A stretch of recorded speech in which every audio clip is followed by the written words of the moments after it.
Hello everyone, welcome here to my Impact Smackdown review. For this week, I decided to ring in the new year with the Wrestling Roundup. If you've not been subscribed to my channel for a while, this is the show where I talk about stuff wrestling throughout the week. But instead of doing one every week, I'm going to do one for every show. But I never got any time to do an individual Impact review. So I decided to mix this one up with SmackDown. So let's get right into it. This is an elimination tag match. Magnus and Ambrose, the heels, versus AJ and Punk, the faces. So anyways, let's start with Impact, which happened Thursday. Kurt Angle came out and said, "Oh, yeah, 2013 was the worst year. I'm going to come out in 2014 and make a bigger impact." And Bobby Roode said, "No, you're not gonna. No, you're just trying to make a statement about quitting or something. I don't know. It was something related to that." And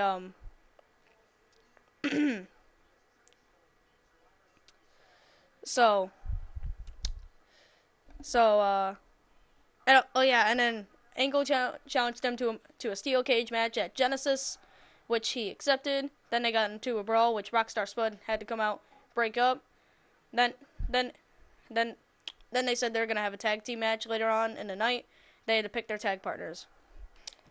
So I thought it was pretty cool, but the crowd was so dead. I mean, like,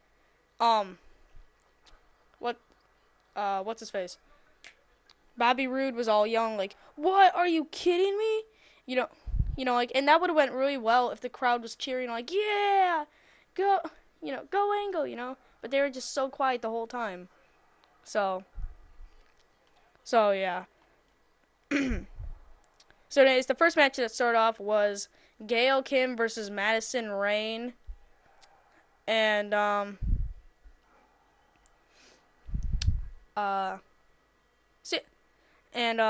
Madison Rayne pinned Gail Kim. It was like a 5-minute match. Wasn't that big.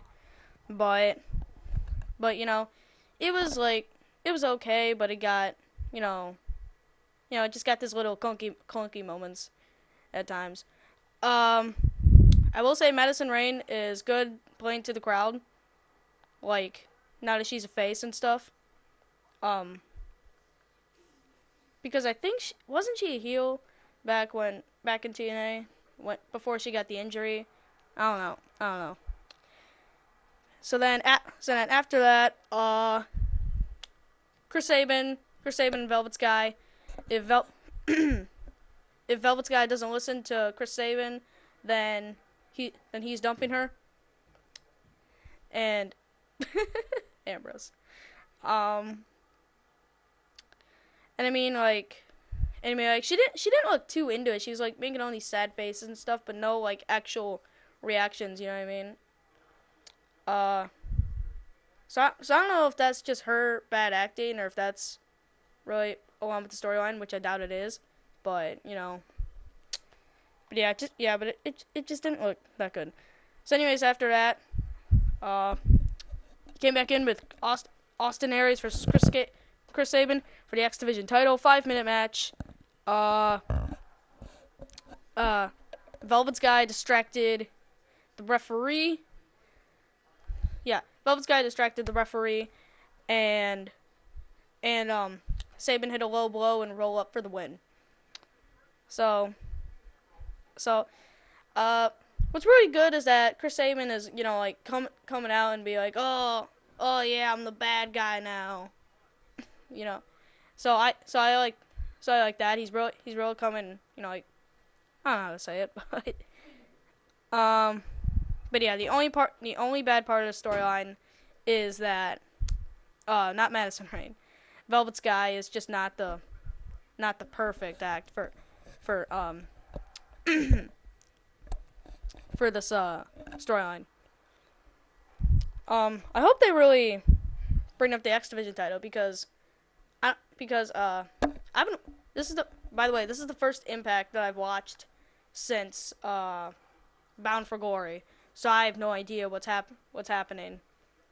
But it just looks to me as if some stuff has happened, some stuff hasn't. So yeah, I just want to say that if I get anything wrong, then like you know why. And looks like AJ Styles come out with the big clothes on, and he does. All right, so after that, Samuel Shaw was gonna make his debut, which I thought he made his debut a while ago, on the Bound for Glory pay-per-view, or was that summer, or what? Was that Slammiversary? I don't know, one of the two. But yeah, I thought maybe he like, I think maybe he like just never, he just never fought after that. And now he's going by the name Samuel Shaw, and he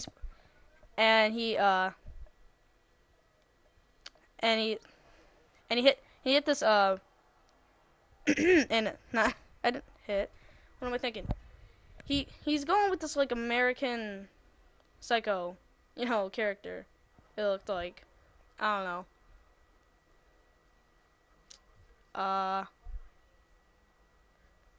So that's what it looks like. It, seems like he's doing okay, but I would like if he turned out as a wrestler like a movie star who wrestles, and not like a movie star, who just wrestles on occasions, It seems like that's, like the vibe he's putting off. So, yeah.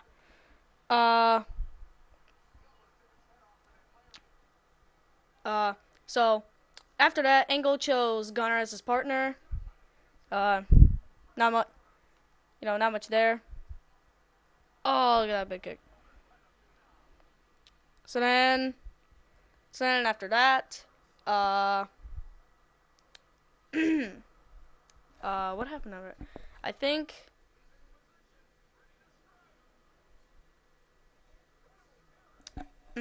what I keep forgetting this stuff. I'm sorry.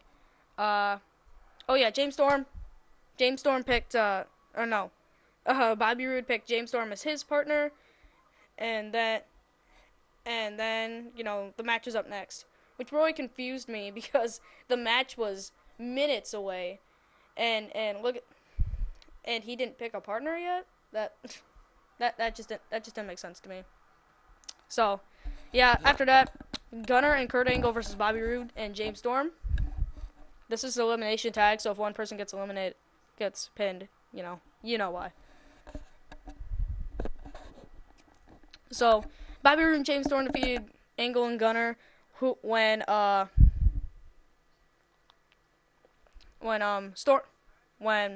Storm hit a last call super kick while Gunner had the gun rack on Bobby Roode. And then so after he hit the last call super kick, he pinned Gunner. I mean, not Gunner. He pinned Gunner. For Roode to pin Gunner, he hit this. Never mind.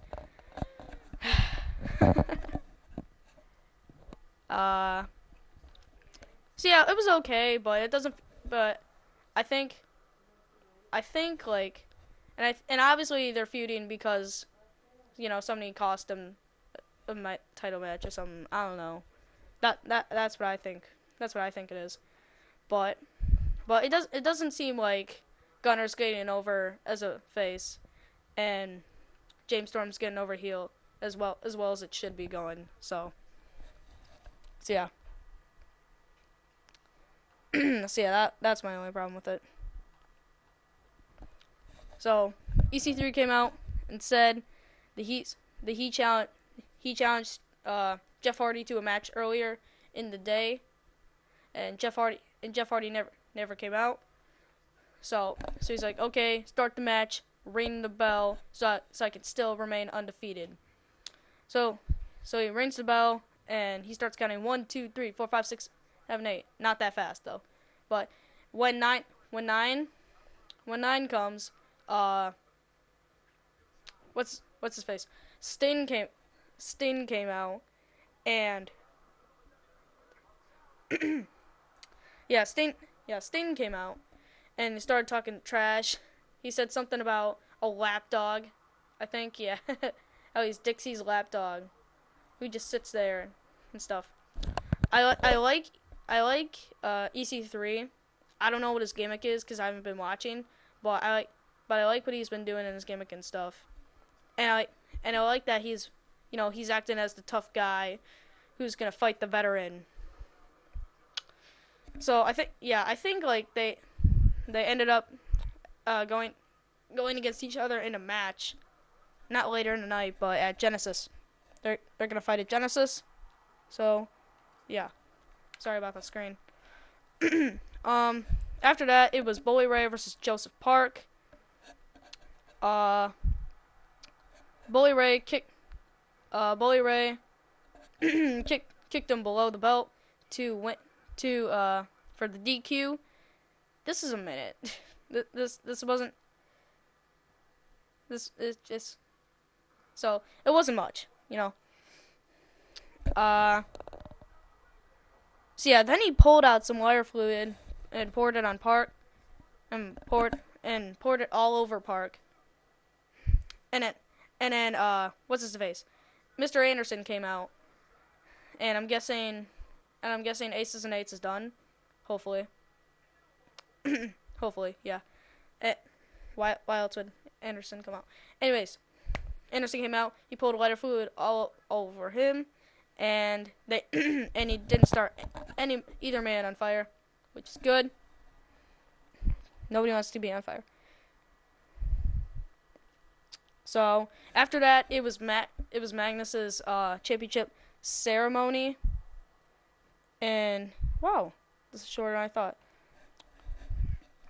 So yeah, but he was going on about like how you guys thought Kurt Angle, Bobby Roode, Jeff Hardy, they would be the champion, but no, I came in and won, and he made this big. And you made this big, statement on how he's awesome. So then Gunner came out and held the briefcase, which I'm guessing is something like a Money in the Bank briefcase, where you could cash it in and win. Who knows? I'm guessing somebody would know. And Magnus and Dean Ambrose win. In fact, I'll set up another match right here.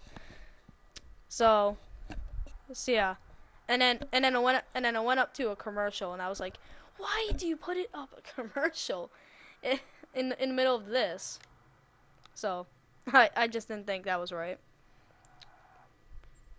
But so after that, everybody just started attacking Gunner, and then everybody thought that Reign of Honor was picking up what's his face? AJ Styles. Nope, he's freaking back. I make that sound like a big deal. I'm sorry, but yeah, AJ Styles came in running. The crowd goes big. The crowd pops big. for Styles, and they went on and on and on, but it ended up coming to yo, let's face each other for the two belts at Genesis. And I was like, Genesis, really? It's a free thing. I'm guessing this is what they're doing now instead of actual pay-per-views. They're just doing free pay-per-view and stuff. Pay-per-view themed Impact episodes. Where is he? Alright. But yeah, I don't know if it was actually confirmed, because they were like, oh yeah, no, I'm not going to. Oh yeah, maybe I should. Oh no, I'm not going to. Yeah, they just kept going on and on. So yeah, the crowd was wild during the Magnus ceremony segment. So it's good to see that they weren't as quiet as they were earlier in the show. So yeah, it was good. It was a good Impact to start the year. I'm glad. It's good to see that AJ's back, and that this whole, Ring of Honor thing, isn't. I don't know if it be I don't know. I don't want to say it's not real, but is it? that I just don't get that. Anyways, see ya. That's Impact. And man, that went on for way too long. Let's start with SmackDown.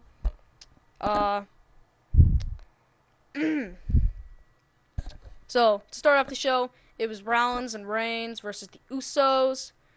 The end of the match was they threw the Shield out of the ring, but then Ambrose came off commentary. He was on commentary. He was awesome. He was awesome on commentary. Like he was even supporting the Usos and stuff. That I just think that's awesome. But so they threw Rollins and Reigns out of the ring. They went for that double splash by bouncing off the ropes. Ambrose came, tripped one of the Usos. Then they started beating him down.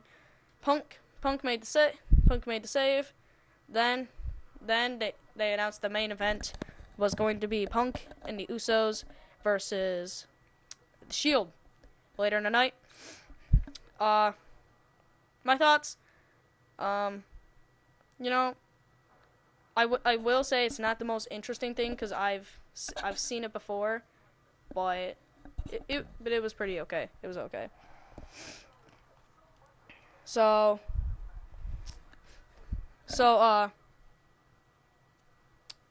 up next was Fandango versus R-Truth with Xavier Woods in commentary. This is 2 minutes. I hate that they keep doing this. They might as well turn, all of them heel because they keep like interfering by doing these dances and stuff, They won because they won and Xavier Woods got on top of the table, started dancing. He's yelling, "Yo, Funkadactyls, come out!" And then the Funkadactyls come out. And then R-Truth got the win with the Lil Jimmy. But it's just I really think it's dumb because they might faces are supposed to win clean, But yeah, I hope they do more with Xavier Woods, not just have him in this, comedy gimmick, which they probably aren't going to do anymore with him, which stinks, But anyways, after that, it was Cody Rhodes and Goldust versus the Wyatt family. I also found out that Rhodes and Goldust are calling themselves the Brotherhood. They are not calling themselves the Broads, which really sucks because I think the Broads is a way better name than the Brotherhood. But, what you gonna do? So the ending was,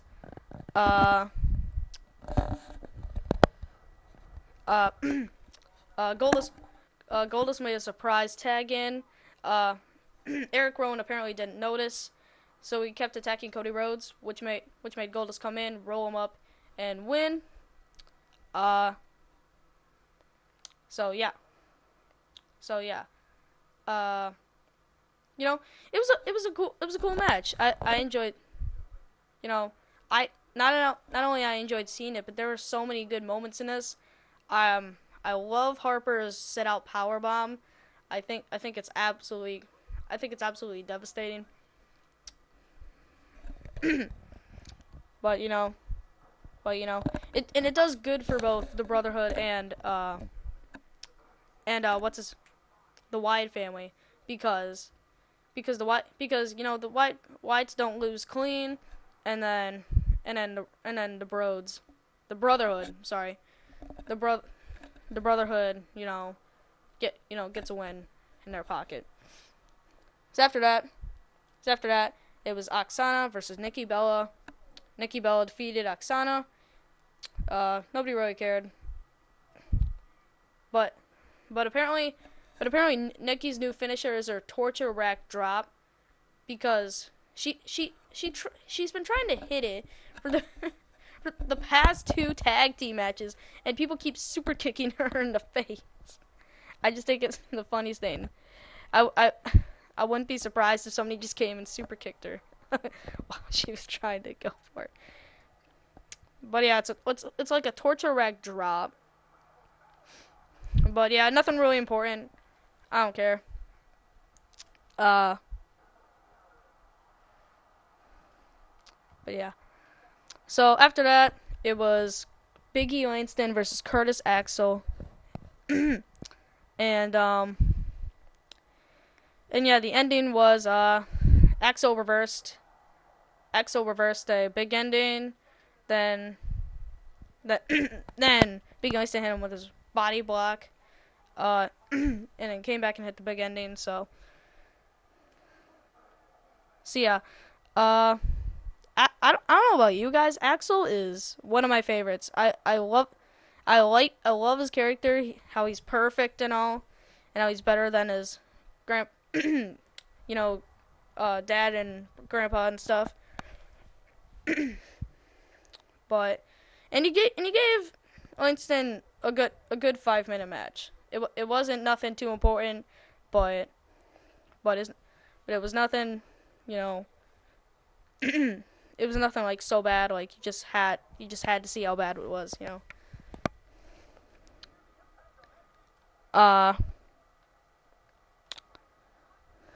So anyways, Bad News Barrett came, and he said something about New Year's resolutions. I like Bad News Barrett. I like his character, but he never wrestles. That's what makes me mad, is that he never wrestles. And I think that's a reason why a lot of people hate the gimmick, is because he never wrestles. He always just wastes time with these meaningless promos. I really think he could do better if he fought in matches and said, "Bad news is I won," or something like that. I think that'd be cool. So after that, it was the main event: Punk and the Usos versus The Shield. The ending was, obviously in 6-man tag team matches there's chaos, and Usos got rid of Rollins and Reigns. Punk and a GTS on Ambrose. This is about 15 minutes maybe. It was cool. I like the match. Oh yeah, and after that there was Bray Wyatt was in his rocking chair, and he said that he needed him and he was lost or something. He has a home, and and their words mean nothing or something. I don't know what that was all about. But I had no idea what that was all about. I